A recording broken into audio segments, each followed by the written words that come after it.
The wind in Wyoming territory had a way of stripping things down to their bones.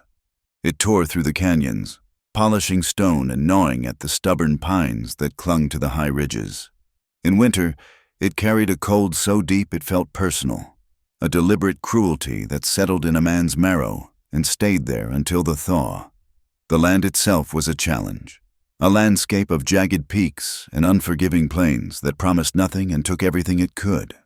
Nestled in a fold of this harshness was the town of Redemption Gap, a place that had long forgotten the meaning of its own name. It was a town of last chances and final mistakes, a collection of clapboard buildings leaning against the cold, populated by men who had run out of road elsewhere. Law was a suggestion, whispered by a weary sheriff who mostly kept to his office, while justice was a more immediate and often violent negotiation. This was the world of Silas Coltrane. His homestead was set a good distance from the gap, tucked into a shallow valley where a creek offered water and a stand of cottonwoods provided a meager shield from the ceaseless wind. The cabin was small, built by his own hands with logs he had felled and shaped himself. It was a place of solitude, not loneliness, for Silas had made a kind of peace with silence. His face was a map of his life, lines etched by sun and sorrow around eyes the color of a stormy sky. He was not a large man, but he moved with the quiet economy of someone who wastes nothing, not emotion, not a word.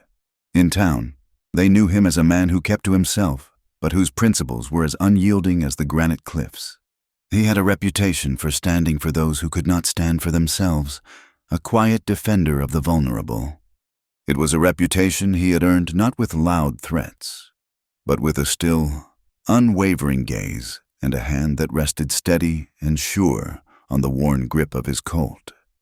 He lived alone, his only companions a sturdy mare named Juniper and the ghosts of a past he never spoke of. Years ago, he had not been alone. He had a younger sister, Elodie, whose laughter had once filled a home much like this one. That laughter had been stolen, silenced by an act of violence that had ripped the heart out of Silas's world. He never told the story. The folks in Redemption Gap only knew that something had broken him in a way that had left him harder, quieter, and fiercely protective of the innocent. The grief was a private thing, a cold stone he carried inside him. Sometimes, at dusk, he would pull a small, tarnished silver locket from his shirt pocket. He would not open it. He would just hold it in his calloused palm, the metal warming against his skin, his thumb tracing the worn engraving of a single, looping E. It was in these moments, with the vast, indifferent sky turning to bruised purple and orange, that the silence of his life felt the heaviest. The locket was a reminder of a promise he had failed to keep, and that failure was the fuel for the rigid code he lived by now. He could not save Elodie, so he would stand for anyone else who faced the darkness that had swallowed her. It was a penance, a silent, lifelong vow made to a ghost. The day began like any other. The morning air was thin and sharp, carrying the scent of pine and cold earth. Silas rose before the sun, his routine as ingrained as the creed he lived by. He moved with a practiced rhythm, stoking the fire, making coffee, checking on Juniper. There was a comfort in the repetition, a way of holding the chaos of the world at bay. After a sparse breakfast of bacon and hardtack, he saddled the mare. He wasn't heading to town. He preferred to avoid the gap unless supplies were a necessity. Instead, he rode east, toward the border trail, a rugged path that snaked through the foothills and served as a thoroughfare for drifters, prospectors, and those who preferred to travel unseen. He was checking his trap lines, a task that suited his solitary nature, allowing him to be alone with his thoughts and the vast, quiet country. He was a few miles from the trail when the smell first reached him, the acrid tang of burnt wood, and something else, something metallic and foul that made the hairs on his arms stand up. It was a scent he knew too well. He pulled Juniper to a halt, his eyes scanning the landscape ahead. A plume of thin, gray smoke curled into the pale morning sky from a low-lying basin just over the next rise. It wasn't a campfire. It was the aftermath of something ruinous. His hand instinctively went to the rifle in its scabbard. He nudged Juniper forward, his movements now slow and deliberate, every sense alert. Cresting the rise, he looked down upon a scene of pure devastation. A small camp had been annihilated. 2 wagons were little more than blackened skeletons, their canvas roofs incinerated, their wooden frames charred and splintered. The ground was a churned-up mess of mud and ash, littered with the detritus of a violent struggle. Broken crates lay scattered. Their contents, flour, beans, bolts of cloth, spilled and spoiled. He saw the dark, rust-colored stain of blood on a splintered wagon wheel and a larger, darker patch soaking into the earth near the remains of a fire pit. There were no bodies, human or horse, which was an unsettling fact in itself. Whoever had done this had either taken their dead or left them for the scavengers. Silas dismounted, his boots sinking into the soft, disturbed ground. The silence was profound, broken only by the whisper of the wind through the scorched wreckage. He walked the perimeter of the camp, his eyes missing nothing. He saw the tracks of at least a dozen horses, shod and unshod, moving with a frantic, chaotic energy. He found a woman's bonnet, trampled into the mud, its once white lace stained and torn. This had not been a fair fight. It had been an attack, brutal and swift, an outlaw raid, most likely. It was the kind of lawlessness that festered in the untamed corners of the territory, preying on travelers who strayed too far from the safety of forts or well-traveled roads. It was the kind of predatory evil he despised, the kind that reminded him of the darkness that had taken Elodie. A cold anger settled in his gut. He was about to turn away, to ride to the sheriff and report what he'd found, when he heard it. A sound so faint it was almost lost in the wind. A soft, scraping noise, followed by what might have been a whimper. It came from the largest of the wrecked wagons, which had collapsed in on itself, its axle broken, its heavy frame resting at a drunken angle against a rocky outcrop. He drew his pistol, his thumb cocking the hammer with a quiet click. He approached the wagon cautiously, his steps making no sound on the soft earth. "Anyone in there?" he called out, his voice low and steady, not wanting to startle whatever wounded animal might be hiding. There was no answer, only a sudden, dead silence. But he had heard it. He was sure of it. He knelt down, peering into the shadowed space beneath the broken floorboards. At first, he saw nothing but splintered wood and shadow. Then, he saw a flicker of movement, pushed far into the deepest recess, tucked behind a broken wheel, was a human form, a woman. She was curled into a tight ball, trying to make herself as small as possible, as if willing herself to disappear into the earth. "Ma'am," he said gently, "it's all right. The trouble's over." A tremor ran through her body, a violent, uncontrollable shiver. She was barefoot, her feet caked in mud and scratched raw. Her dress was torn and filthy, a simple calico that offered no protection from the cold. Her hair, the color of dark honey, was a tangled mess, matted with dirt and what looked like dried blood. He could see the dark, ugly bloom of bruises on her arms and along her jawline. She was silent, but her terror was a palpable thing, a living presence in the cramped, dark space. Silas holstered his pistol, showing her his empty hands. He moved slowly, deliberately, giving her time to see he meant no harm. "I'm not going to hurt you," he said, his voice a low rumble. "I want to help." He unslung his canteen from his saddle horn and uncorked it, holding it out toward her. "Here, you must be thirsty."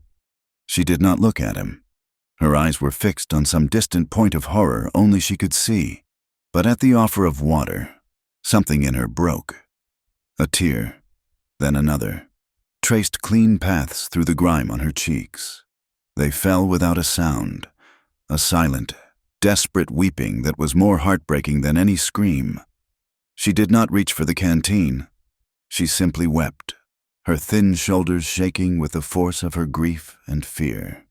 Silas set the canteen on a piece of wreckage near her, leaving it within her reach. He waited, giving her a moment. The sun was climbing higher, but the air still held its bitter edge. She couldn't stay here. She would freeze to death when night fell, if a predator didn't find her first. "We need to get you somewhere safe," he said, his voice still gentle. "I can take you to town. The sheriff will see you're taken care of." At the word town, her head snapped up. For the first time, she looked at him, and her eyes were wide with a primal, animal fear. A choked sound, half sob, half gasp, escaped her throat.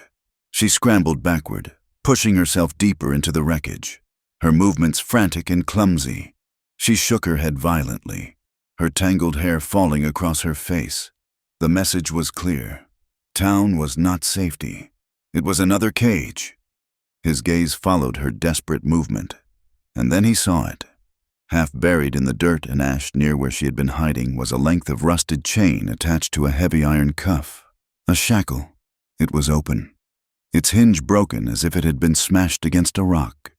The sight of it hit him like a physical blow, clearing away any remaining questions.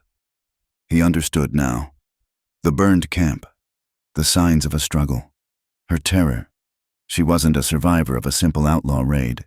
She was an escapee, property, to the men who had put that iron on her. His stomach twisted with a familiar, sickening rage. The world was full of men who saw others, especially women, as things to be used, broken, and discarded. He looked back at her, at the raw terror in her eyes, and he saw the ghost of his sister. He saw the same fear, the same desperate plea for safety. His decision was made in an instant. The law and redemption gap was a fickle thing, and a woman in her state, with no name and no protection, might find herself in a worse situation than the one she had fled. He would not let that happen. "All right," he said softly, as if speaking to a spooked foal. "No town. We'll go to my place. It's quiet. No one will bother you there." He didn't know if she understood his words, but his tone seemed to calm the immediate panic. The violent shaking subsided to a low, constant trembling.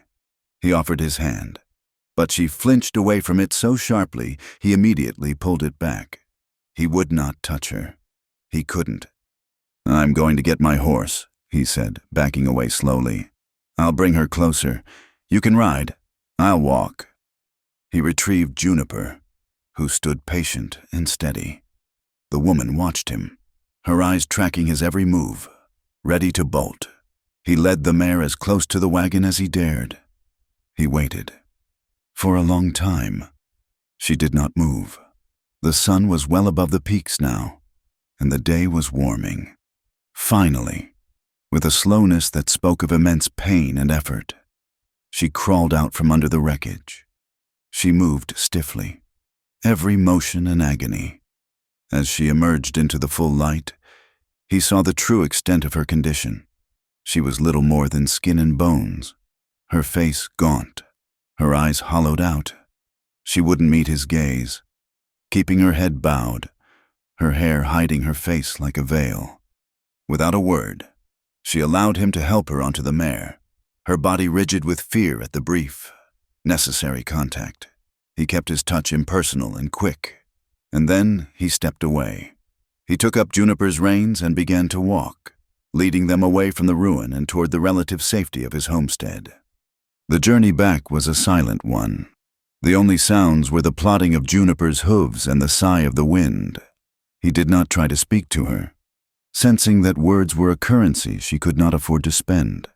He walked, his shoulders set, his mind a storm of cold fury and protective resolve. He had invited a storm into his quiet life, a storm of trouble that would surely follow this woman. But looking at her small, huddled form on the back of his horse, he knew he had no other choice. This was his penance. This was his code. They arrived at his cabin as the afternoon sun began its long slide toward the western mountains. He helped her down from the horse, and she went immediately to the darkest corner of the main room, near the cold hearth, and sank to the floor. Drawing her knees to her chest, she had not spoken a single word. For 2 days, the silence held. Silas went about his chores, always aware of her presence, a silent, wounded creature in the corner of his home. He cooked meals and left a plate of food and a cup of water on a small crate near her, then retreated to the far side of the room or went outside to give her space. The first day, the food went untouched.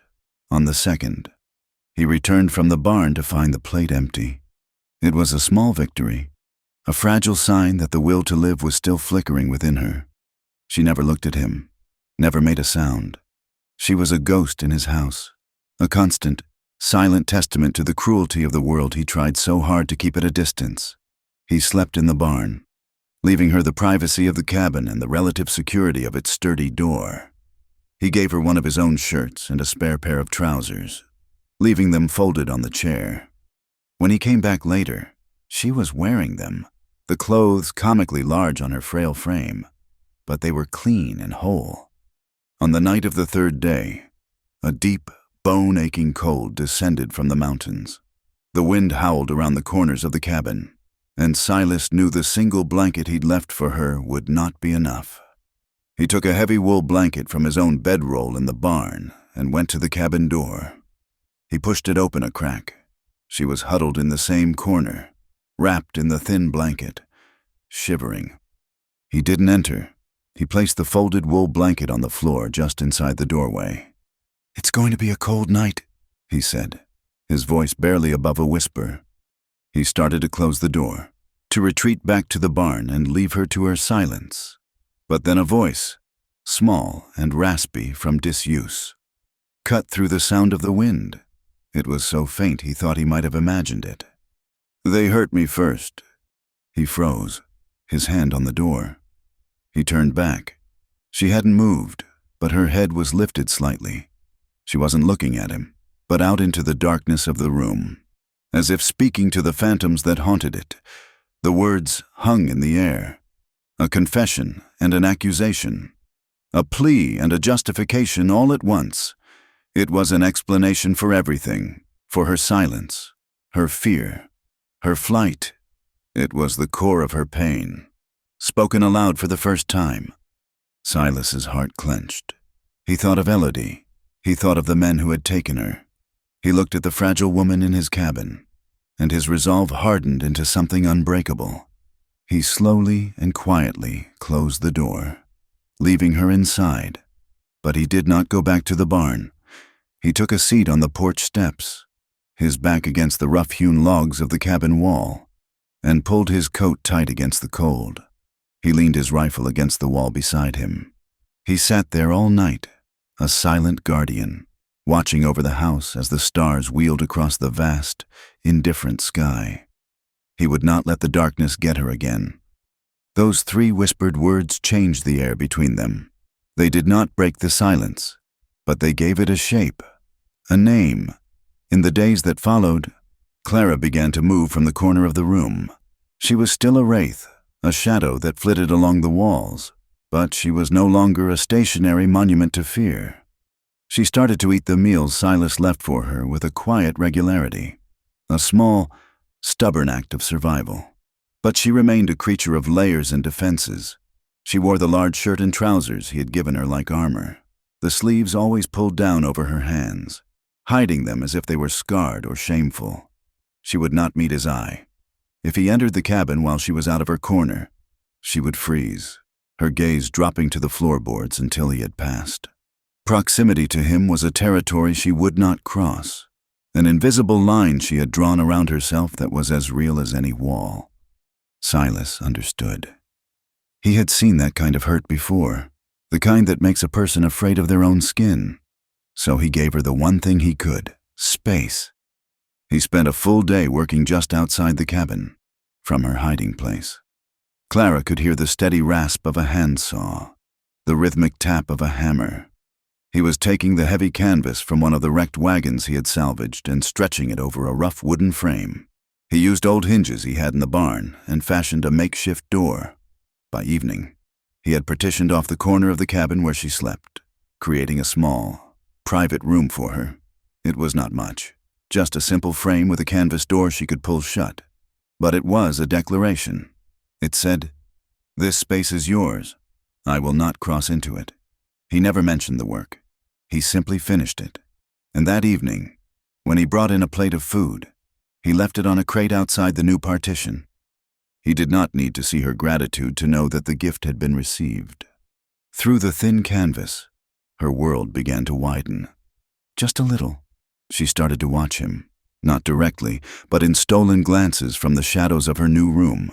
She saw how he moved, the quiet purpose in his hands. She watched him with his mare, Juniper. He never struck the animal, never shouted. He spoke to her in a low, soothing murmur, his hands gentle as he brushed her coat or cleaned her hooves. He treated the horse with a respect that Clara had not believed a man could possess. It was a language of kindness she had forgotten existed. In the evenings, after the work was done, he would sit at the small table by the fire, a single oil lamp casting a warm, golden glow. He would read.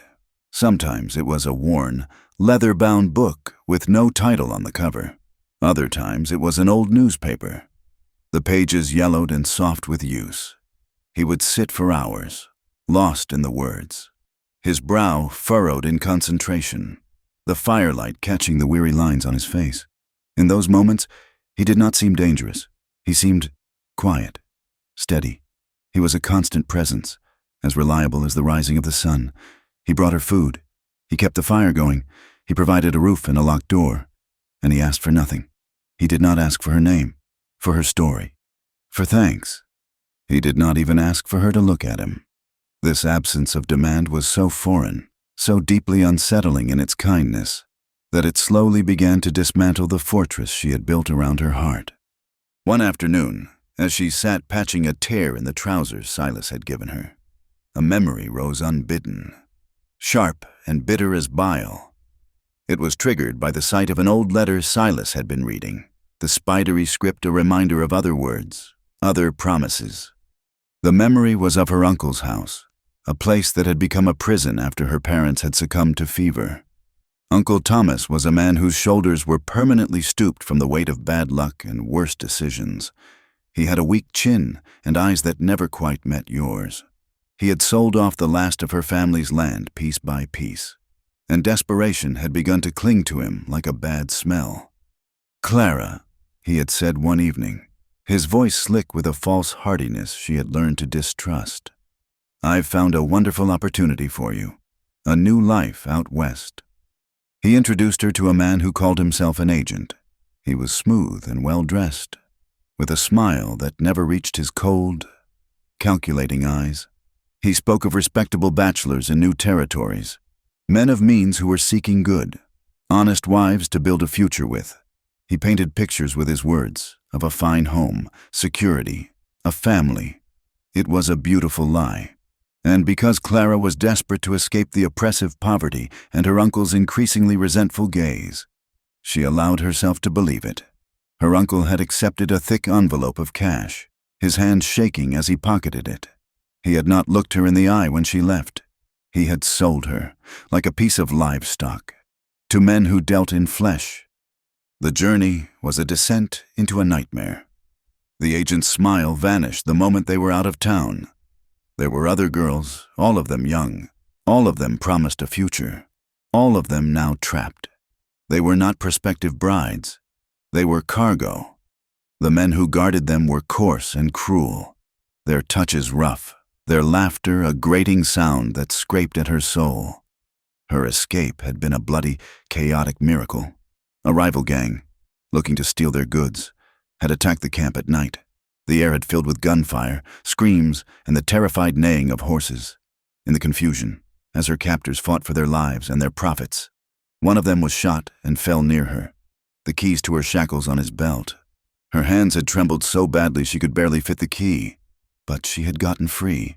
She had run, barefoot and terrified, into the darkness, not stopping until the sounds of the battle had faded and her lungs were on fire. She had hidden in the wreckage of a separate wagon, pulling the scorched canvas over her, and had waited for death.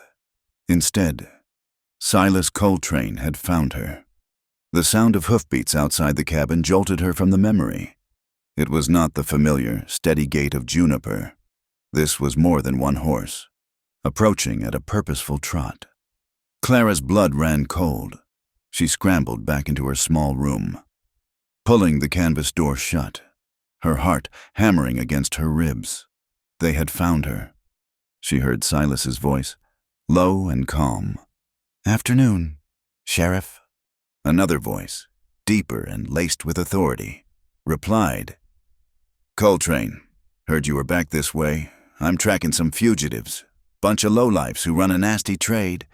Got into a firefight with a rival outfit near the border trail a few days back. Left a mess.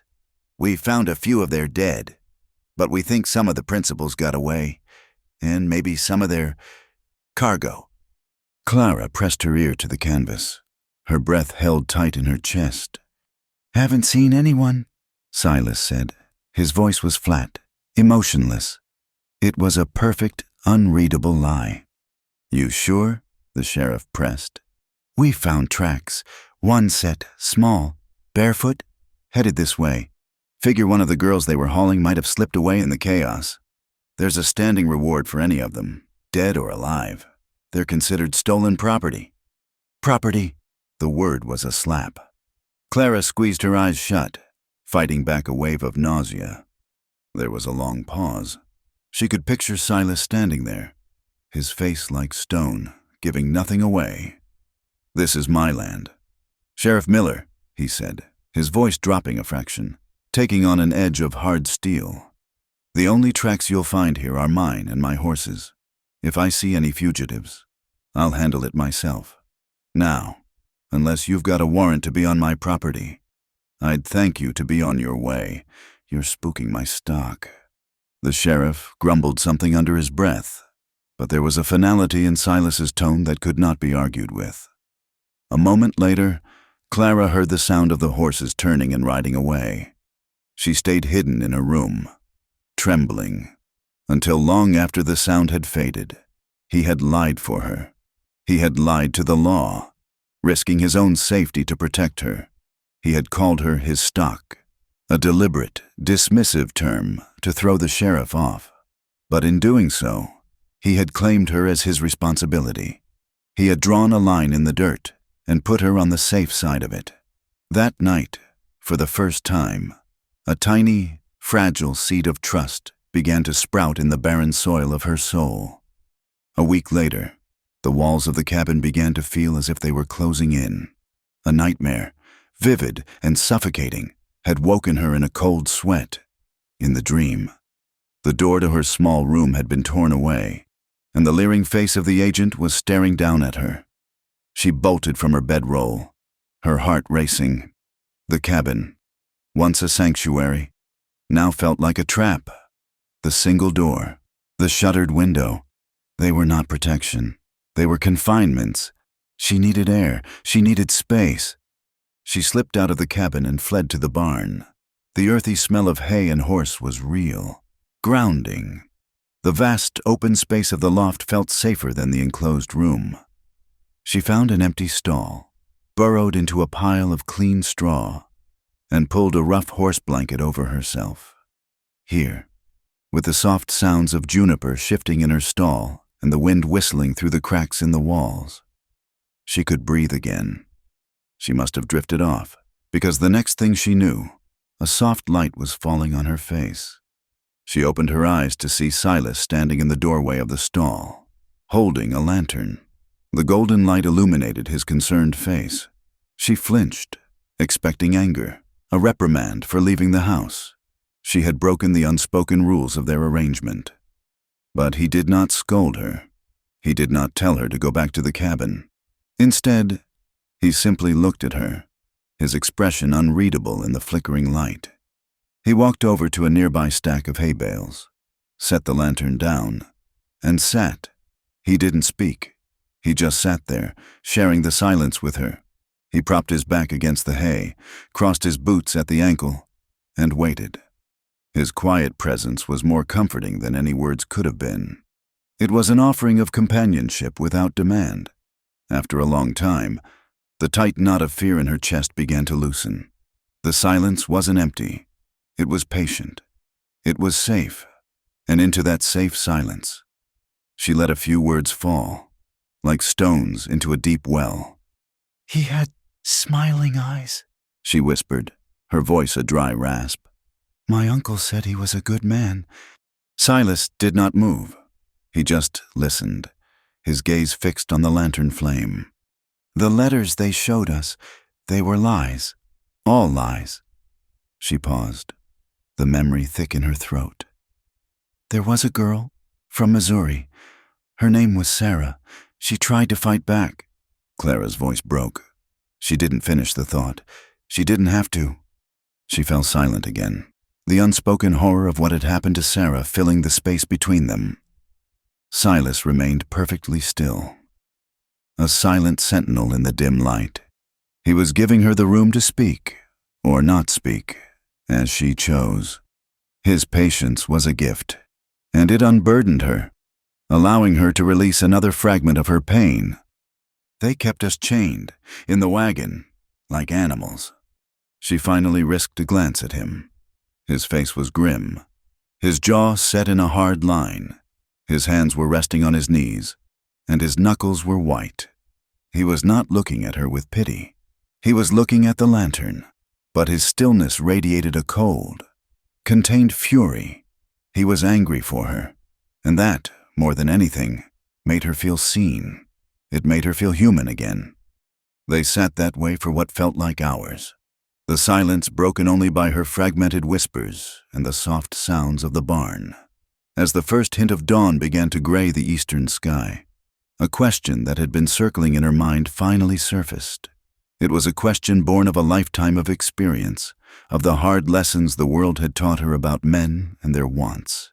His gentleness, his patience, his complete lack of expectation.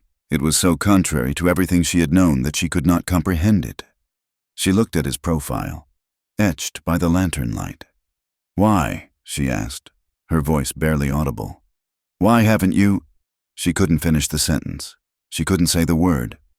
He knew what she was asking. He turned his head slowly and looked at her. For the first time, he held her gaze, and there was nothing in his eyes but a profound and weary sadness, and an unwavering sincerity. "Because that ain't saving you," he said, his voice low and rough. "That's just a different kind of taking." His words hung in the barn long after the sun had risen. Not a promise of a cure, but a quiet acknowledgement of the wound. "Because that ain't saving you." It was a new kind of language for Clara, a grammar of respect that she was only just beginning to understand. The days that followed took on a new, tentative rhythm. The change began in the kitchen. For weeks, it had been Silas's domain, a place she only entered to retrieve the plates of food he left for her. One morning, Silas returned from mending a fence to find a bucket of hot water steaming on the hearth, and Clara, her back to him, scrubbing the cast-iron skillet with a fierce, determined energy. She did not turn when he entered. Her shoulders were rigid, and he could see she was holding her breath, waiting for him to speak, to object. He did neither. He simply hung his hat on its peg, poured himself a cup of coffee from the pot she had set near the fire, and took it outside to the porch.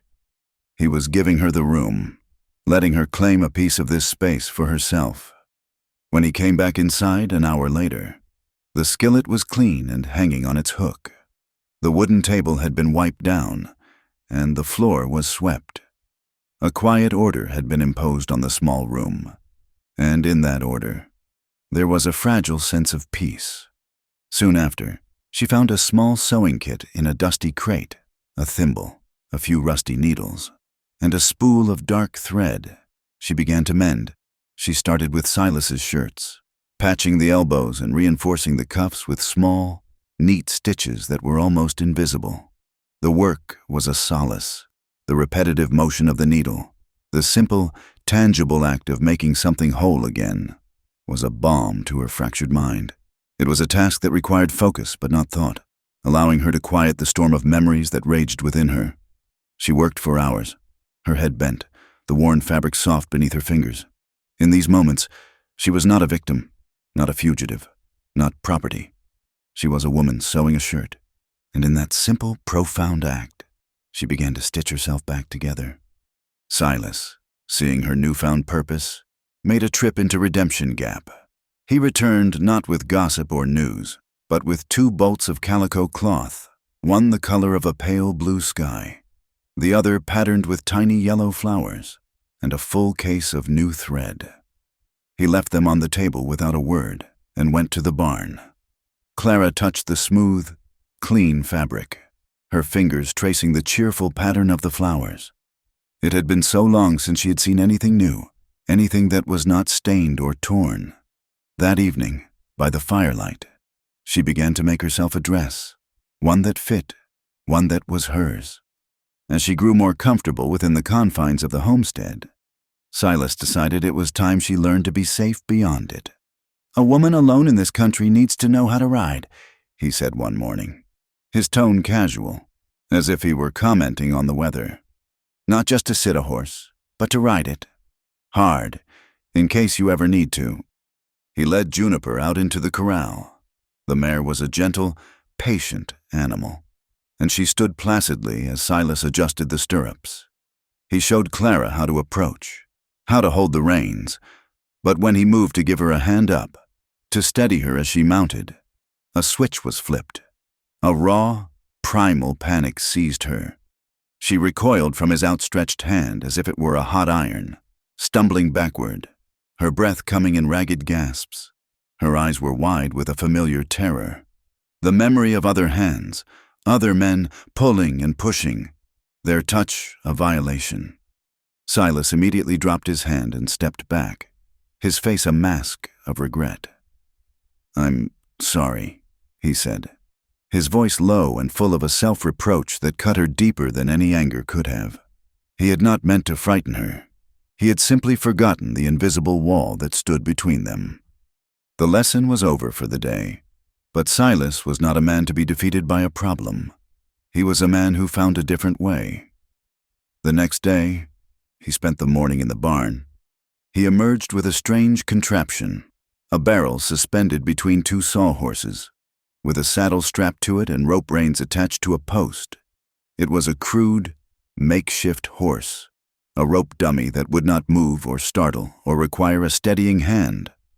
"You can practice here," he told her, his gaze directed at the contraption, not at her.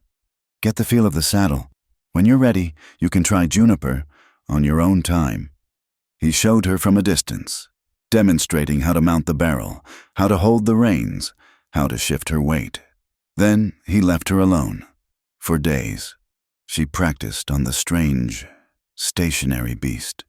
It was awkward and embarrassing at first, but she was alone. No one was watching, no one was judging. Slowly, she found her balance, her confidence. One afternoon, she slid the saddle off the barrel and, with her heart pounding, managed to saddle Juniper herself. She led the mare to the fence and, using it for support, pulled herself onto the horse's back. She sat there for a long time, just feeling the solid, living warmth beneath her, the gentle rise and fall of the mare's breathing. She was terrified, but she was also, for the first time in a very long time, in control. Their life settled into this new pattern, a quiet dance of proximity and distance. They were 2 solitary planets orbiting the same sun, held together by an unspoken gravity. The harsh lines of fear on Clara's face began to soften. A hint of color returned to her cheeks. She still did not speak much, but her silence was no longer born of pure terror. It was becoming a more comfortable, companionable silence. One evening, Silas came in from the barn, followed by a scruffy, one-eared hound dog he called Buck. The dog was his shadow, a loyal and perpetually optimistic creature. As Silas set a bucket of water down by the hearth, Buck, in a fit of pure joy at being inside, wagged his tail with such force that he knocked the bucket over.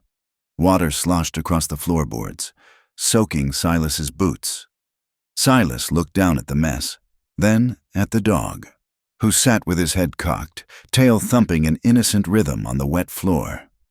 Silas sighed, a long, weary sound, but then the corner of his mouth twitched. "You're a menace, you fool dog," he grumbled, but there was no heat in it. And then it happened. From the other side of the room, a sound emerged that had not been heard in that cabin before. It started as a small, choked gasp, and then it blossomed into a full, clear, genuine laugh. Clara had her hand over her mouth, but her eyes were crinkling at the corners, sparkling with an amusement she could not contain. The sound was like a spring thaw, melting something frozen and hard inside the room. Inside of Silas. He looked at her, truly looked at her laughing, and he felt a warmth spread through his chest that had nothing to do with the fire. He smiled, a slow, real smile that reached his eyes. The moment passed as quickly as it came, but it left an echo, a glimmer of the woman she had been, and the woman she might one day be again. But the world outside the small homestead was not so gentle. Redemption Gap was a town that thrived on whispers, and a man like Silas Coltrane, who kept to himself, was a natural subject of speculation. His infrequent trips for supplies had not gone unnoticed.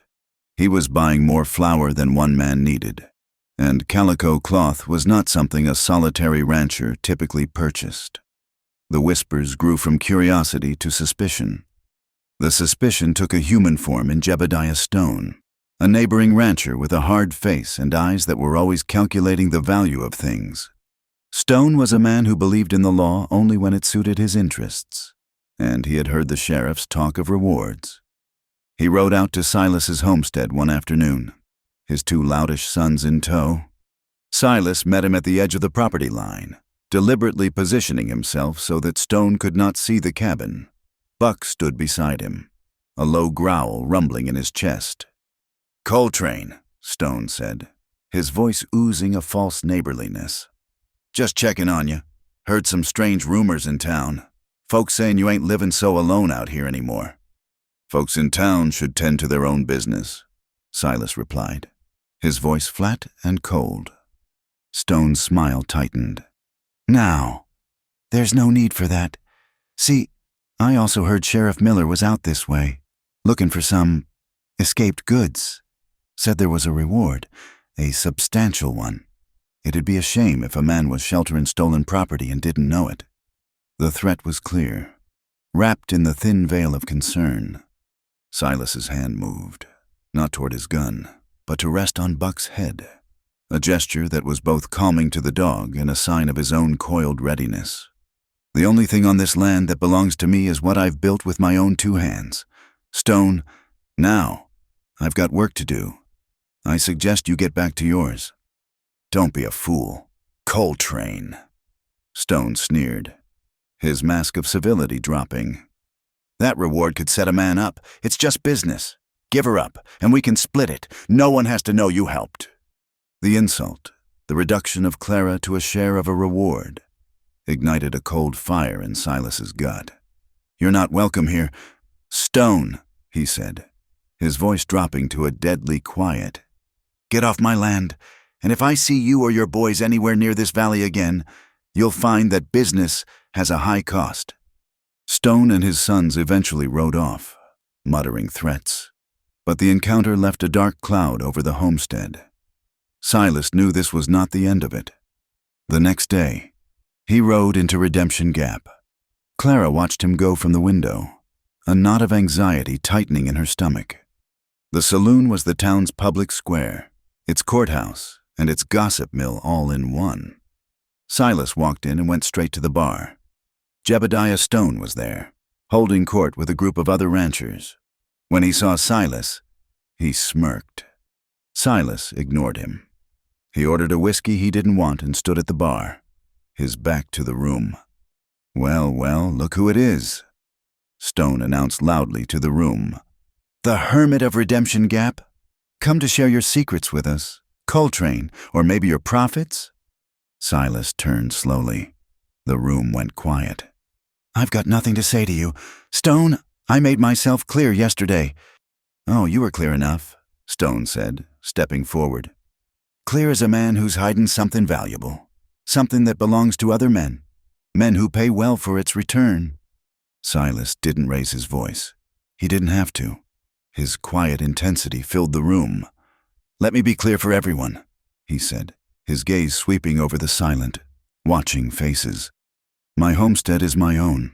The people on it are under my protection. Anyone who comes onto my land without invitation will be treated as a threat. That is not a warning. It is a statement of fact. He held Stone's gaze. And if any harm comes to anyone under my roof because of loose talk and greedy hands, I will hold the man who started that talk personally responsible. He put a coin on the bar for the untouched whiskey and walked out, leaving a stunned silence in his wake. He had not admitted to anything, but he had drawn a line around Clara so bold and so public that no one could mistake it. He had put his own life and reputation on that line to protect her. News in a small town travels faster than a prairie fire. The story of the confrontation reached Clara that evening, delivered by a prospector who sometimes traded Silas for supplies and who had been in the saloon. The old man told the story with relish, describing how Silas had faced down Stone without even raising his voice. Clara listened from the shadows of the cabin, her heart pounding. She had known he was protecting her, but she had not understood the cost. He was making enemies. He was risking his peaceful, solitary life. He was standing between her and a world that saw her as nothing more than a reward to be collected. For the first time, she understood the depth of his promise. It wasn't just about shelter and food. It was about her humanity. He was defending her right to exist, to be a person and not a thing. That night, she could not sleep. The cabin felt safe, but her mind was turbulent. She saw Silas sitting by the fire, his back to her, staring into the flames. He looked tired, the weight of his public declaration seeming to settle on his shoulders. He pulled something from his shirt pocket. It was the small, tarnished silver locket she had seen him hold before. He took out a soft piece of leather and began to clean it, his large, calloused hands moving with an uncharacteristic gentleness. She watched him for a long time. This was his private ritual, his moment with his ghosts. She knew she should not intrude, but something compelled her to move. She rose from her bedroll and walked silently across the room. She stopped a few feet behind him. He must have sensed her presence, because he stilled. He did not turn. "It was my sister's," he said quietly, his voice rough with an old, deep sorrow. "Elodie." He finally spoke the name of his ghost aloud. "There was trouble," he continued, his eyes still fixed on the locket in his palm. "Raiders, they took her. I was just a boy, not much older than she was. I tried to stop them." He paused, the memory of physical pain. "No one helped me. I rode to town, to the law, to our neighbors. They were all too scared. They said it was a fool's errand, that she was already gone." He closed his hand around the locket, his knuckles white. "They told me to forget her. No one helped me bring her home." The story settled in the quiet room. A story of a pain so similar to her own. The story of being taken, of being abandoned by a world that was too afraid or too indifferent to help. He had not just lost his sister. He had lost his faith in the world's goodness, and he had spent the rest of his life trying to be the person who had not been there for him. The person who helps. Clara took a tentative step forward, then another. She came to stand beside his chair. He still did not look at her. He was lost in his grief. In the past, she looked down at his hand, clenched so tightly around the small piece of silver. And then, she did something she had not thought she would ever be able to do again. She reached out. Her hand, small and trembling, settled on top of his. She did not try to hold it, not to squeeze or to possess. She simply rested her hand there, a light, warm weight on his own. It was not a gesture of desire or of need. It was a gesture of shared understanding, of comfort offered from one broken soul to another. "I see your pain," the touch said. "You are not alone in it." Silas flinched, a barely perceptible tremor, but he did not pull away. He slowly, deliberately, unclenched his fist, letting the locket rest in his open palm beneath her hand. He did not move closer. He did not turn to her. He just allowed her touch, accepting the silent offering as it was given. And in that quiet, shared moment, by the dying light of the fire, a new foundation of trust, stronger than any wall, was laid between them. The simple, shared touch of her hand on his had shifted the very foundation of their quiet world. It was a bridge built across a chasm of unspoken pain. In the weeks that followed, a fragile domesticity took root in the small cabin. Clara no longer retreated to her canvas-walled room at his approach. She would remain by the fire, her hands busy with her sewing, and sometimes she would risk a quick, fleeting glance in his direction before looking away. He, in turn, learned the quiet rhythms of her presence. He learned that she hummed, a tuneless, barely audible sound, when she was deep in concentration over a piece of cloth. He learned that she preferred the early morning light, often rising before him to sit on the porch steps, wrapped in a blanket, watching the world awaken. Their conversations were still sparse, made up more of shared tasks than spoken words. He would bring in a bucket of water, and she would take it to heat for the washing. She would mend a tear in his coat, and he would thank her with a quiet nod. It was a language of mutual care, a partnership forged in the silent spaces between them. He taught her to track, to read the signs of the land, to know the difference between the print of a deer and a wolf. She, in turn, brought a sense of order to his bachelor's existence, a quiet touch that made the rough-hewn cabin feel more like a home. The news that changed everything arrived, as most news did, on the back of a horse. Silas had made a necessary trip to Redemption Gap for flour and salt, his first since the confrontation with Jebediah Stone. He returned late in the afternoon, his face grim, a folded broadsheet in his hand. Clara was sweeping the porch, and she paused, the simple broom held tight in her hands. Sensing the shift in his demeanor, he dismounted, and instead of taking Juniper to the barn, he came directly to the porch. He held out the paper. "A circuit judge is coming to Fort Laramie," he said, his voice low. "Judge Elias Thorne. He's got a reputation for being a hard man, but a fair one. He's hearing cases on fugitive gangs. Specifically," he paused, tapping a paragraph on the page, "the kind that operate along the border trails." Clara's hand went to her throat. The world seemed to tilt on its axis. The past, which she had so carefully begun to wall off, was suddenly present, a looming threat. The agent with the smiling eyes, the coarse laughter of the guards, the cold iron of the shackles. It all came rushing back. Silas saw the terror in her eyes, and his voice softened. "Clara, you don't have to do anything. We can stay here. No one will ever find you." He meant it. He would stand between her and the whole world if he had to. "But," he continued, choosing his words with care, "this is a chance for your story to be heard, a chance for those men to be brought to justice, so they can't do to anyone else what they did to you, and to Sarah." He had spoken the name she had whispered in the barn, a testament that he had not forgotten. He was not asking this for himself, or for some abstract notion of the law. He was offering it to her, a weapon she could choose to wield. "It's your decision," he said finally. "Completely. No one would force you, but I wanted you to know. I wanted you to have the choice." She stood there on the porch, the rough wood beneath her bare feet, the vast, indifferent sky above her. For so long, she had had no choices. Her life had been a series of events that happened to her. She had been sold, taken, chained, and freed only by chaos and chance.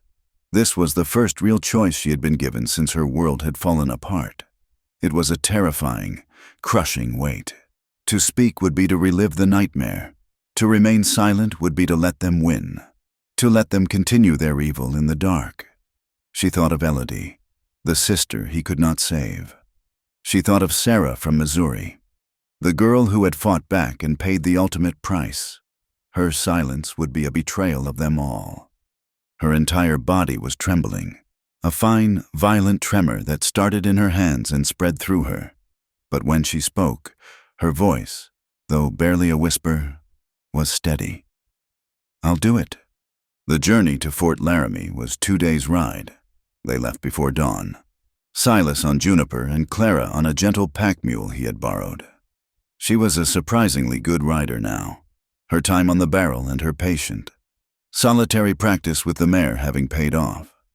She sat straight, her new calico dress covered by a heavy wool coat Silas had given her. The anxiety was a cold knot in her stomach, but she pushed it down. Beside her, Silas was a silent, reassuring presence, his rifle in its scabbard, his eyes constantly scanning the rugged terrain.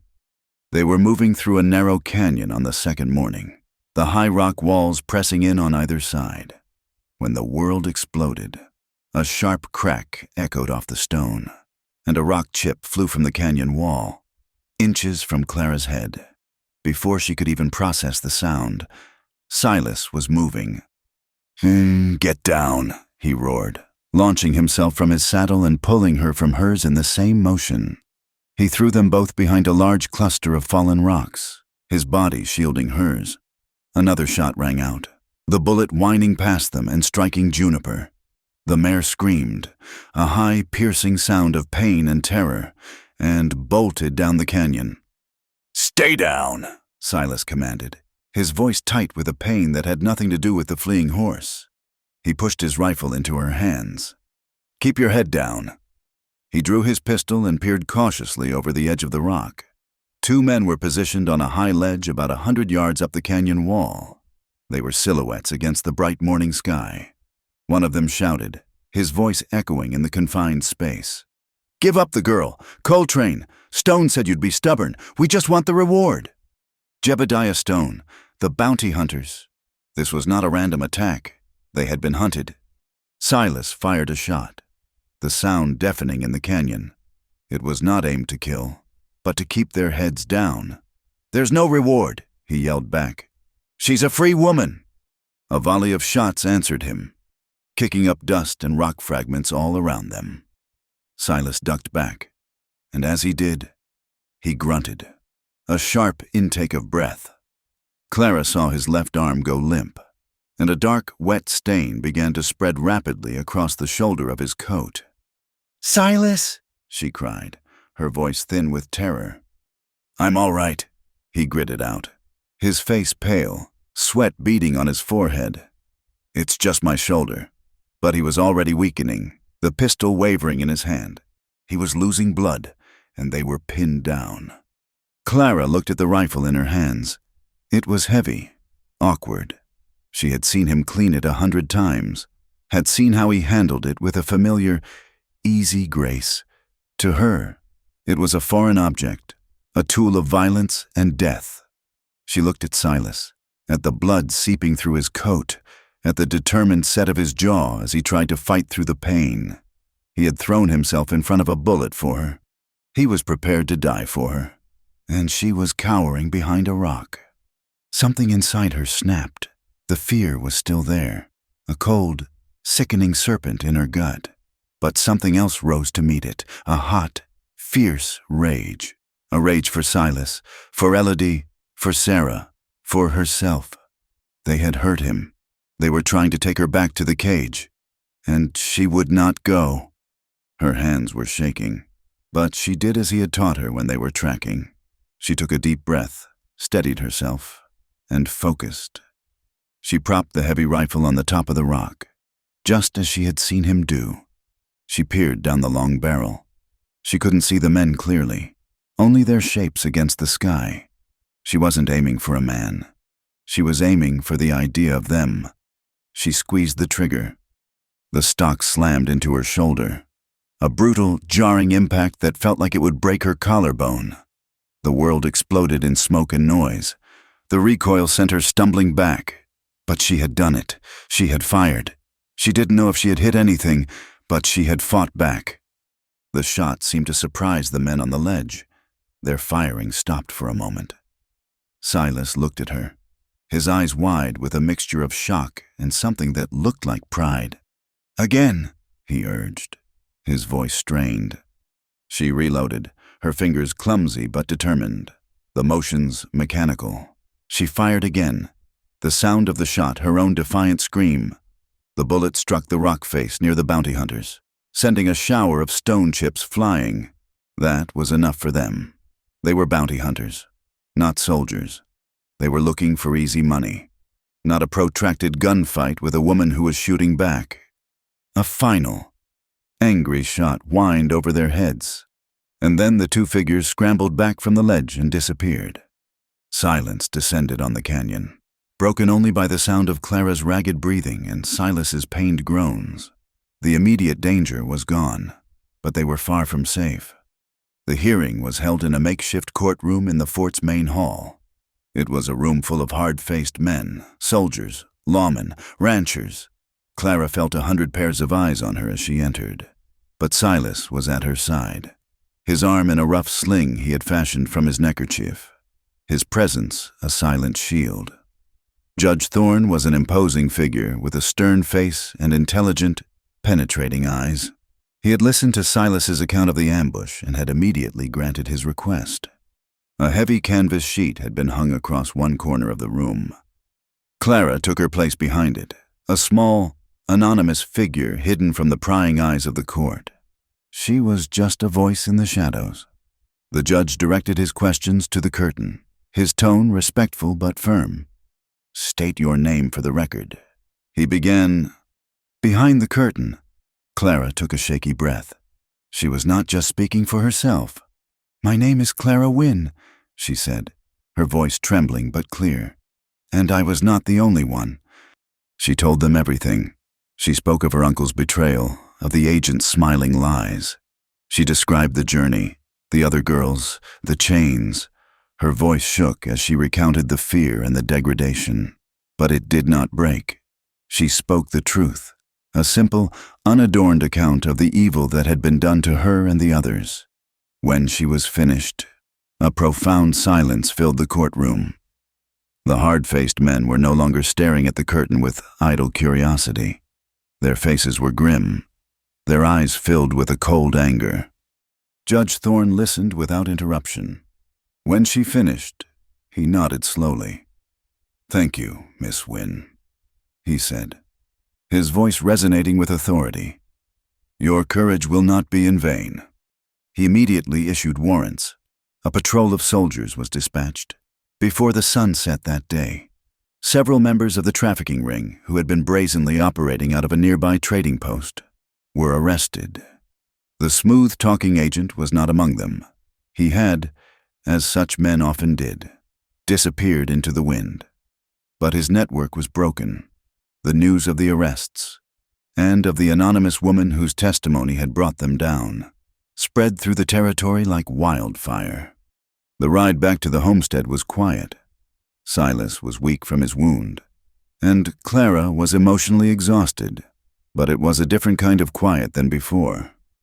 It was not the silence of fear, but the silence of recovery. When they arrived, Clara insisted on cleaning and dressing Silas's wound properly. Her touch was gentle, her hands surprisingly steady as she tended to him. For his part, he allowed her care, a silent admission of his own vulnerability and his trust in her. The next evening, Silas came into the cabin to an unusual smell. It was the smell of baking, but with an acrid, smoky undertone. Clara was standing by the hearth, her face smudged with soot, a look of profound disappointment on her face. On the table was a small, lumpy loaf of bread that was burned black on the top and bottom. "It was my mother's recipe," she said, her voice small, her shoulders slumped in defeat. "For sweet bread. I wanted to... Thank you." She looked at the charred offering. "I've ruined it." Silas walked to the table. He looked at the disastrous loaf of bread. Then he looked at her soot-smudged face and her crestfallen expression. He picked up the knife, sawed off a thick, blackened slice, and took a bite. He chewed thoughtfully, his expression serious. The bread was, by any objective measure, terrible. It was crunchy on the outside, doughy on the inside, and tasted mostly of smoke. He swallowed the bite and cut another piece. "It's good," he said, his voice perfectly even. A little crisp, but good. He ate the entire slice, and then another, a small, genuine smile playing on his lips. He was not eating the bread. He was consuming the intention, the care, the gratitude that had gone into it, and it was the best thing he had tasted in years. Later that night, as he sat by the fire, his shoulder aching, Clara appeared in the doorway of her room. She did not retreat into the shadows. She stood there, framed by the rough-hewn logs, the firelight soft on her face. "You know," she said, her voice quiet but strong, "in all this time, with everything that has happened, you have never once made me feel ashamed." Silas looked up at her. He saw not the terrified creature from the burned-out wagon, but a woman of incredible strength and resilience. He saw the survivor, the fighter, the woman who had faced down her demons and spoken truth to power. He saw Clara. He did not get up. He did not move toward her. He did not want to break the fragile, sacred space between them. He simply held her gaze and gave her the only thing he had ever truly offered. "I never will," he said. "That's my promise." Silas's promise, spoken into the quiet of the cabin, was a seed planted in fertile ground. In the weeks that followed, something began to grow in Clara, a tentative and fragile blooming that started from the inside out. It began with color. The drab, oversized men's clothing she had worn as a shield was folded one morning and put away. In its place, she wore the dress she had made from the calico patterned with small yellow flowers.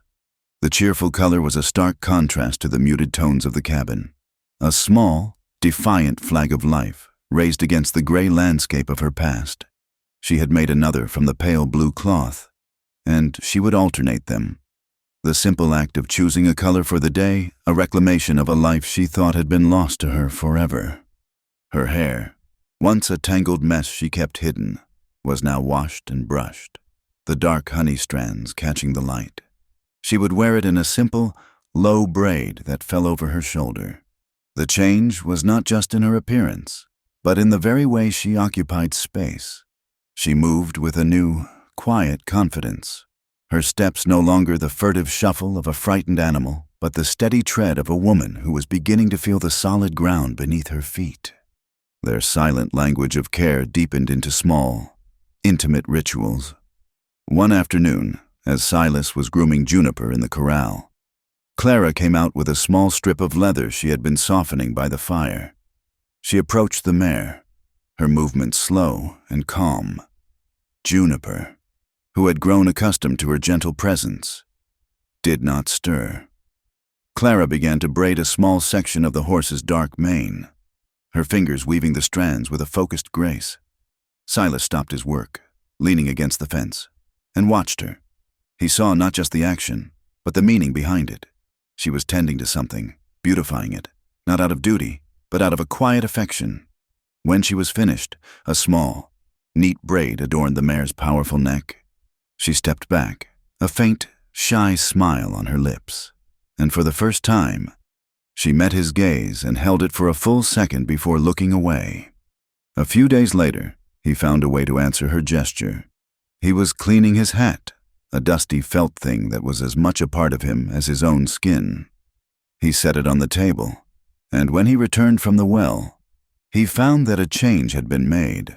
Woven into the worn leather of the hatband was a single, thin string of the same pale blue as her dress. It was a tiny, almost imperceptible detail, a whisper of color against the drab felt. It was her mark, a quiet gift that claimed nothing but offered a piece of herself. He picked up the hat, his thumb tracing the delicate thread. He did not say a word about it, but from that day on, the small blue string remained, a silent testament to the bond that was growing between them. But the peace of their valley was a fragile thing, an island in a sea of lawlessness. The world had not forgotten them. One night, a blistering wind swept down from the mountains, rattling the cabin and moaning through the pines. Silas was restless. Buck, the old hound, whined by the door, his hackles raised, a low growl rumbling in his chest. Silas stepped onto the porch, peering into the inky blackness. At first, he saw nothing. Then he smelled it, the sharp, hungry scent of smoke where there should be none. He looked toward the barn, and his blood ran cold. A flickering orange light was dancing against the barn's far wall, growing brighter with every gust of wind. "Fire!" he yelled, grabbing the water buckets from the porch. Clara was out of the cabin in an instant, her face pale with shock in the hellish glow. The fire was on the leeward side of the barn, deliberately set where the wind would whip it into a frenzy. This was no accident. This was an attack. It was the calling card of a coward, the final, bitter act of vengeance from one of the outlaws who had escaped the judge's justice.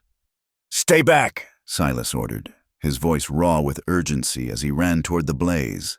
"Get the animals from the corral." The fire was already consuming the dry timber, the flames roaring as they licked up the side of the barn.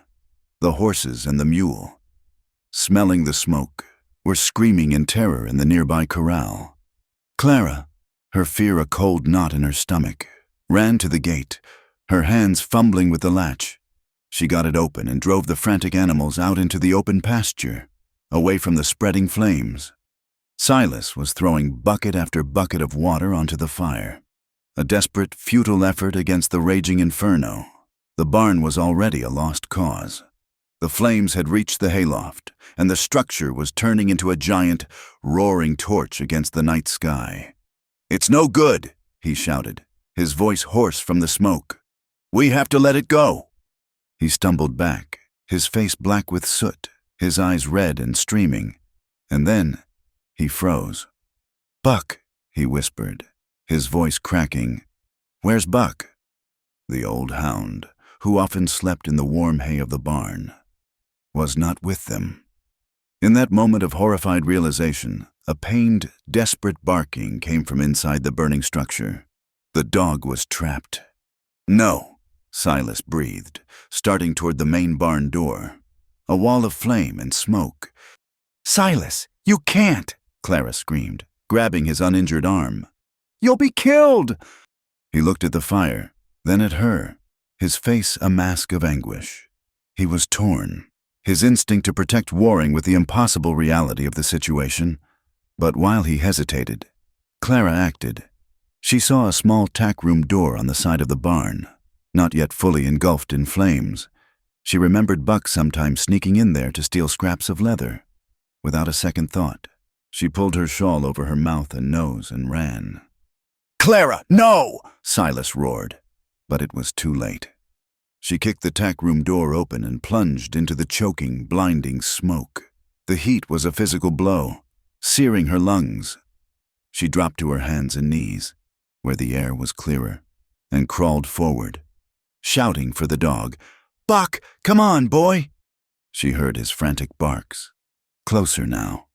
She followed the sound through the suffocating gloom, her eyes burning. She found him huddled in a corner, terrified and whimpering. A heavy wooden beam, already smoldering, had fallen and pinned his back leg.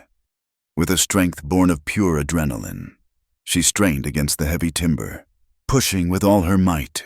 It barely moved. The roar of the fire was all around them, the heat blistering. She gave one last, desperate shove. The beam shifted, just enough for Buck to pull his leg free. She grabbed his collar and dragged him toward the door, the dog limping and yelping beside her. They burst out of the tack room just as a section of the roof collapsed inward with a sound like thunder, sending a shower of sparks and burning embers into the night.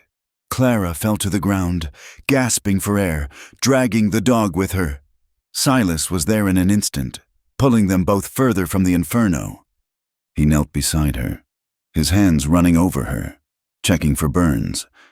She was coughing, her face and arms covered in soot, but she seemed to be unharmed. Buck was licking her face, his tail thumping weakly. She had saved him. "You foolish, brave woman," Silas breathed, his voice thick with a mixture of terror and relief. She tried to push herself up, to stand, and then she cried out, a sharp, piercing sound of pain. Her left leg gave way beneath her, in the chaos of the escape.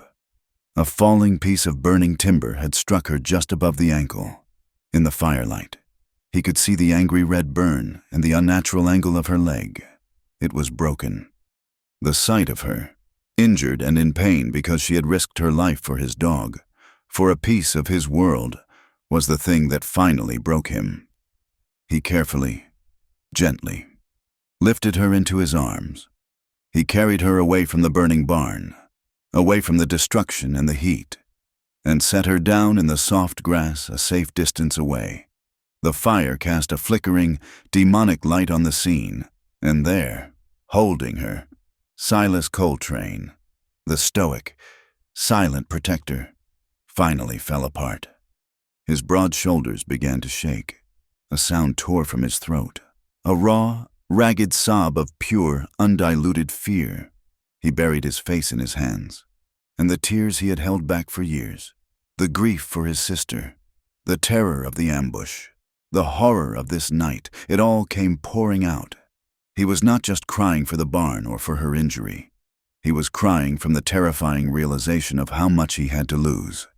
He had let someone into the fortress of his solitude, and now the thought of losing her, too, was a pain more profound than any he had ever known. "I can't," he choked out. The words ripped from his soul. "I can't lose you, too." Clara, ignoring the searing pain in her leg, reached up with a soot-stained hand. She touched his face, her fingers gentle against his tear-wet cheek. He flinched at the contact but did not pull away.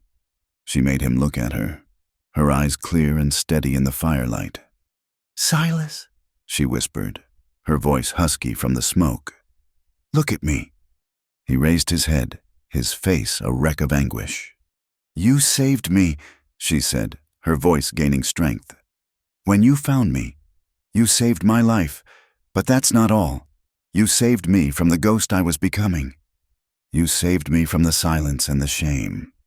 Her thumb stroked his cheek. "You saved me, not just from them, but from myself." Her words cut through his grief, a balm on the raw wound of his fear. He looked at her, truly saw her, not as a fragile thing he needed to protect, but as the strong, brave woman who had just walked into a burning building and was now comforting him. His sobs subsided, replaced by shuddering breaths. In the days that followed, as Clara recovered, a new tenderness settled between them. Silas set her leg himself, his hands surprisingly gentle and sure, and he tended to her with a fierce, unwavering devotion. He carried her from her bed to a chair on the porch. He cooked her meals. He read to her in the evenings by the firelight, and as he cared for her, he began to rebuild. He did not rebuild the barn right away. Instead, he turned his attention to an old, dilapidated woodshed that stood near the cabin. He spent his days working on it, the sound of his hammer, and saw a constant, reassuring rhythm. He tore out the front wall and replaced it with a large, multi-paned window he had salvaged from an abandoned homestead years ago. He patched the roof, reinforced the walls, and built a smooth, level floor. Clara would watch him from the porch, a quiet curiosity in her eyes. One afternoon, he carried her out to see his work. The dark, musty woodshed had been transformed. It was now a single, open room, flooded with natural light from the new window. In the center, he had built a sturdy work table.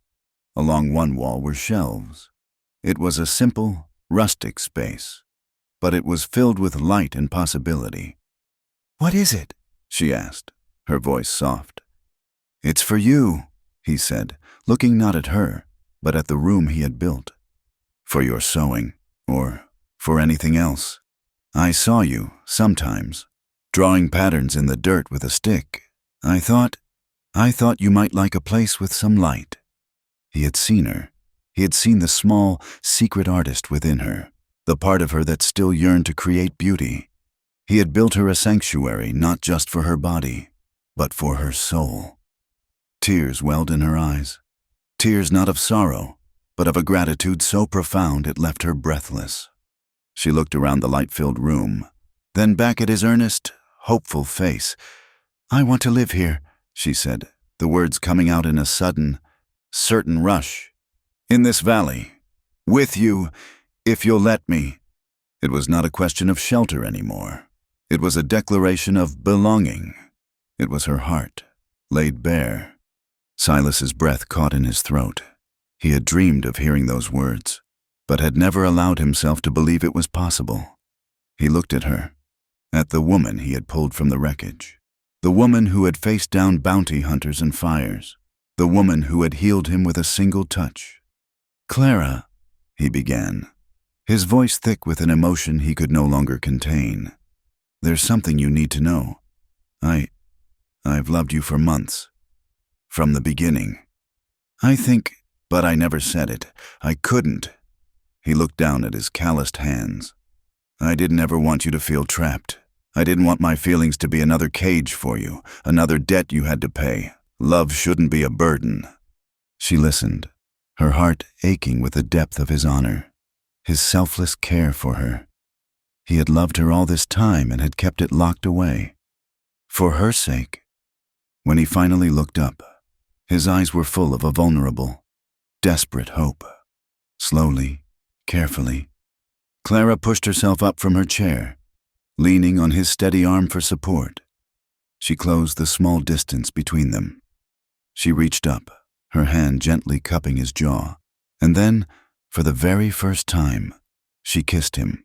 It was not a kiss of passion, but of profound tenderness, a soft, gentle press of her lips to his rough, stubbled cheek. She pulled back and looked into his stunned eyes. "It isn't a burden," she whispered, her voice the surest thing in the world. "It's the safest place I've ever known." The kiss on the cheek was a beginning, a quiet promise whispered in the aftermath of fire and fear.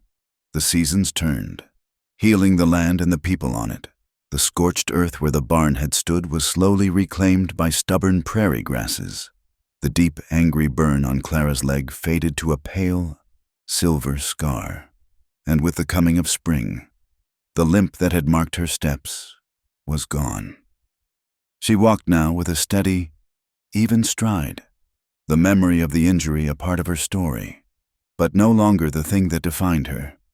Months passed, marked not by a calendar, but by the rhythm of life on the homestead. Silas rebuilt the barn, its new timber smelling of pine and hard work. Clara made a home of the cabin and a sanctuary of the small studio he had built for her. The room, filled with light, became her own. She filled it with the scent of drying herbs, the soft rustle of cloth, and the quiet industry of her hands.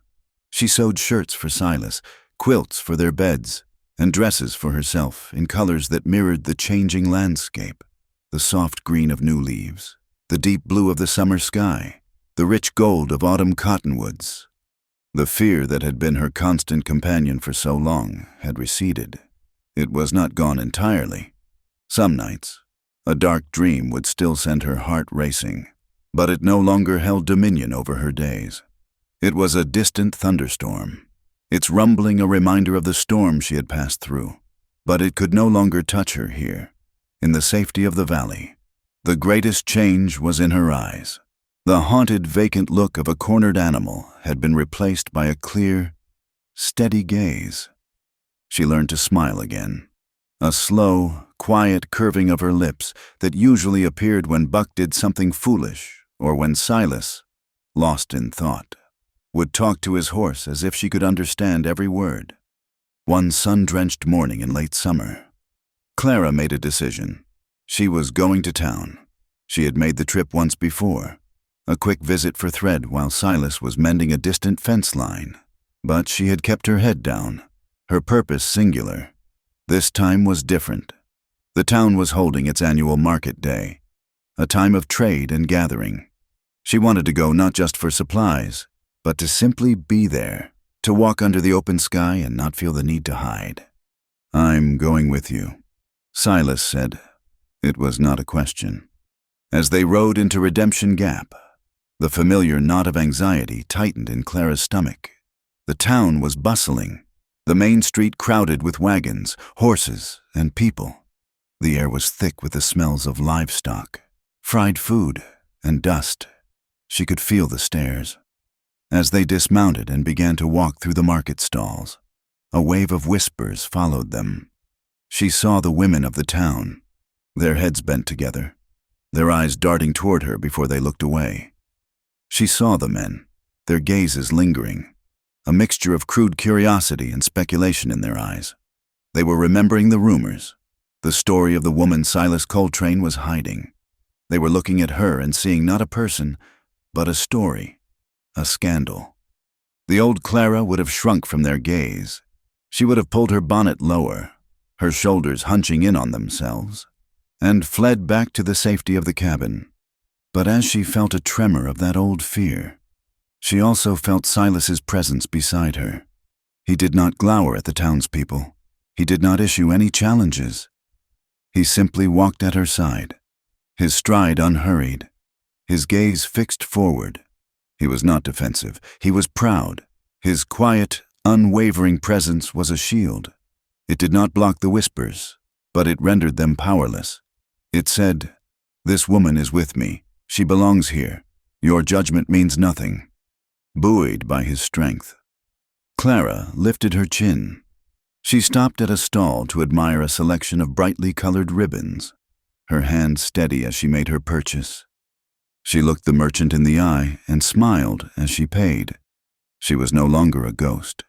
She was Clara Wynne, a woman buying a ribbon at the market, and as they walked on, the whispers began to fade, replaced by a grudging, uncertain silence.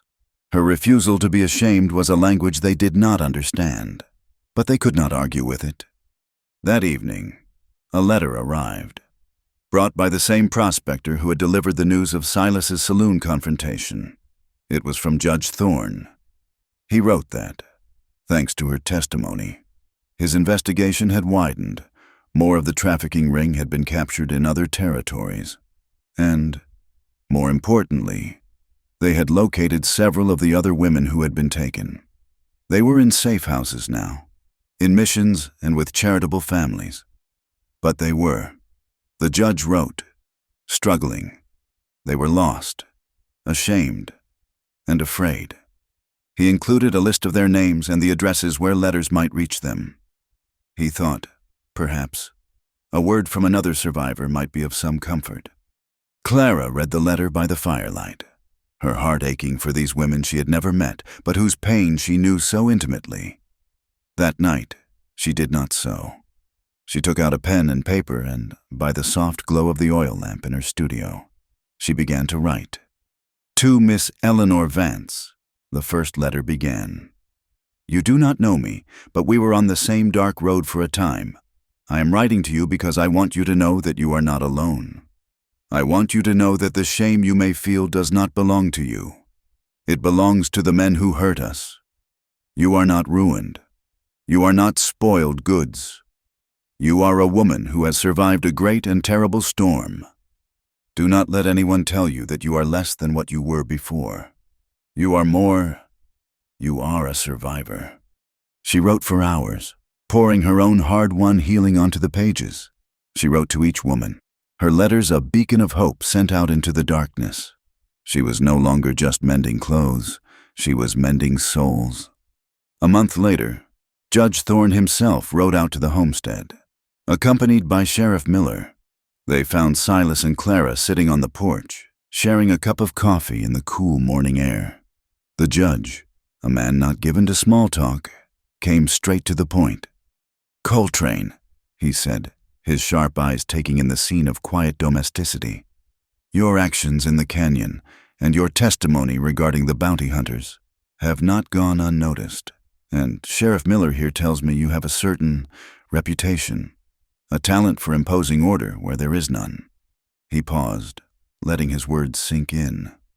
The territory is growing. We need good men to wear the badge. I'm prepared to offer you a commission, Deputy United States Marshal. It was a significant honor, a position of power and respect. Sheriff Miller nodded in agreement. We could use a man like you, Silas, a man with a clear sense of right and wrong. Clara looked at Silas. She saw the flicker of something in his eyes, not temptation, but a weighing of his own soul. He looked from the judge to the distant peaks of the mountains, the wild, untamed land that was his home.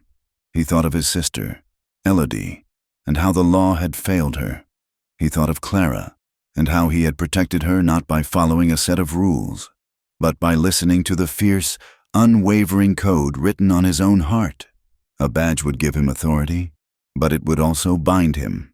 It would make him a part of the very system that had proven so useless when he needed it most. He turned his gaze back to the judge. "I'm grateful for the offer, Your Honor," he said, his voice quiet but firm. "But I have to decline. I'm not a lawman. The kind of protection I offer, it doesn't come from a badge. It comes from here." He pressed a hand to his chest. "I prefer to work from the outside." Judge Thorne studied him for a long moment. Then a slow, understanding smile touched his lips.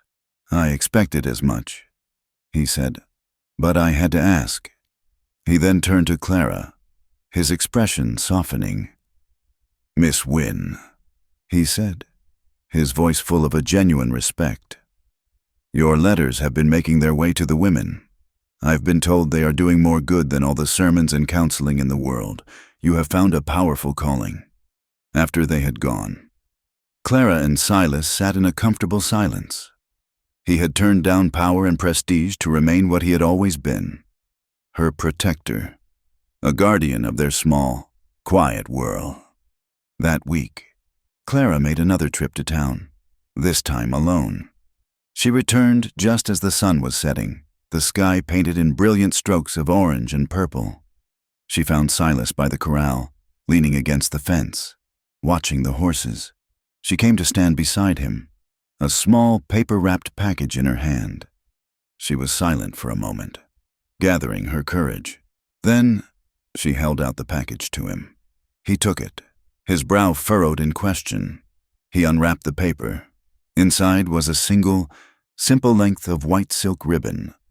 He looked from the ribbon to her, his eyes full of a question he did not ask.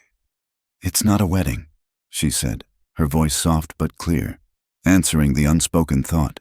In her mind, a wedding meant a church, a preacher, a crowd of staring people. It meant vows and expectations that still felt alien and frightening. "I'm not ready for that. Maybe I'll never be." She took a breath. "But this is my promise to you, to stay, to build this life with you." Silas looked at her, his heart so full he thought it might break. He saw the immensity of her gift. It was not a concession to tradition.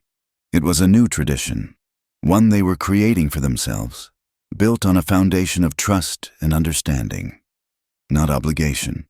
A slow smile spread across his face, a smile of such pure, unadulterated joy that it transformed his weary features. He took the white ribbon from its paper. "Then it's the only promise I'll ever need," he said, his voice thick with emotion. He did not tie it around his own wrist, a symbol of possession. Instead, he gently took her hand. Her fingers trembled but did not pull away. With a reverence that was almost holy, he tied the white silk ribbon around her slender wrist. The pristine white stood out against her sun-kissed skin, a delicate, beautiful bond. He held her hand for a moment longer, then let it go. He looked at the ribbon, then back at her, his eyes shining. "Then I'll wear it where my gun hand can see it," he said softly, a reminder of what he fought for, of what he protected. In the final scene of that long, golden dusk, Clara stood beside Silas on the porch of their home. The rebuilt barn stood dark and solid against the fading light. The vast Wyoming sky was quiet, a canopy of deepening twilight pricked by the first stars. A cool evening breeze stirred, carrying the scent of pine and distant rain. She had once been a creature of layers, hiding her hands, her face, her very soul. Now, she leaned into him, resting her head against his shoulder, a simple, trusting gesture that spoke volumes. The contact was easy, natural, safe. "I'm not afraid to be loved anymore," she whispered, the words a final, quiet victory over the ghosts of her past. Silas did not wrap his arm around her waist to pull her closer, to claim her. Instead, He slipped off his heavy canvas coat and draped it gently around her shoulders, shielding her from the coming night's cold. It was the gesture that had defined him from the very beginning. His love was not a cage, but a shelter. Not a claim, but a promise of warmth against the chill. And in that quiet, shared moment, under the vast and watchful sky, they were finally, truly, home. Thank you for being a part of our story today. We would love for you to comment with where you are listening from to connect with fellow fans. And be sure to subscribe to the From Wild West channel and share your thoughts in English.